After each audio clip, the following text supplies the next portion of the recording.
Thiruvananthapuram medical college ആശുപത്രിയിൽ കട്ടിലിൽ നിന്നും വീണ് പരിക്കേറ്റ് ചികിത്സയിലായിരുന്ന രോഗി മരിച്ചു. കൊല്ലം പേരയം സ്വദേശി വിൽഫ്രഡ് ആണ് മരിച്ചത്. മെഡിക്കൽ കോളേജിലെ 5-ാം വാർഡിൽ ചികിത്സയിലിരിക്കെ കഴിഞ്ഞ ശനിയാഴ്ചയായിരുന്നു വിൽഫ്രഡ് കട്ടിലിൽ നിന്നും താഴേക്ക് വീണത്. വീഴ്ചയിൽ ഗുരുതരമായി പരിക്കേറ്റതിനെ തുടർന്ന് ചികിത്സയിലിരിക്കെയാണ് മരണം സംഭവിച്ചത്.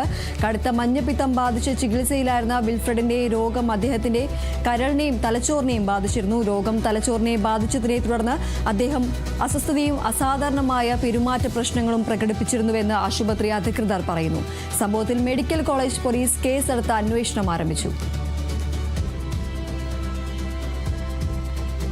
തിരുവനന്തപുരം മെഡിക്കൽ കോളേജ് ആശുപത്രിയിലാണ് രോഗി കട്ടിലിൽ നിന്നും വീണത്. ആ രോഗി മരിച്ചു എന്ന വാർത്തയാണ് ഇപ്പോൾ വരുന്നത്. കൊല്ലം പേരയം സ്വദേശിയായ വിൽഫ്രഡ് ആണ് മരിച്ചത്. മെഡിക്കൽ കോളേജിലെ 5-ാം വാർഡിൽ ചികിത്സയിലിരിക്കെ കഴിഞ്ഞ ശനിയാഴ്ചയായിരുന്നു വിൽഫ്രഡ് കട്ടിലിൽ നിന്നും താഴേക്ക് വീണത്. വീഴ്ചയിൽ ഗുരുതരമായി തന്നെ വിൽഫ്രഡിന് പരിക്കേറ്റിരുന്നു. ഇതേ തുടർന്ന് ചികിത്സയിലിരിക്കെയാണ് ഇപ്പോൾ മരണം സംഭവിച്ചിരിക്കുന്നത്. കടുത്ത മഞ്ഞപ്പിത്തം ബാധിച്ച് ചികിത്സയിലായിരുന്ന വിൽഫ്രഡിന്റെ രോഗം മൂർദ്ധിക്കുകയും അദ്ദേഹത്തിന്റെ തലച്ചോറിനെയും കരളിനെയും അടക്കം ഇത് ബാധിക്കുകയും ചെയ്തിരുന്നു. രോഗം തലച്ചോറിനെ ബാധിച്ചതിനെ തുടർന്ന് അദ്ദേഹം അസ്വസ്ഥതയും ഒപ്പം തന്നെ അസാധാരണമായ പെരുമാറ്റ പ്രശ്നങ്ങളും പ്രകടിപ്പിച്ചിരുന്നുവെന്നും ആശുപത്രി അധികൃതർ പറയുന്നുണ്ട്.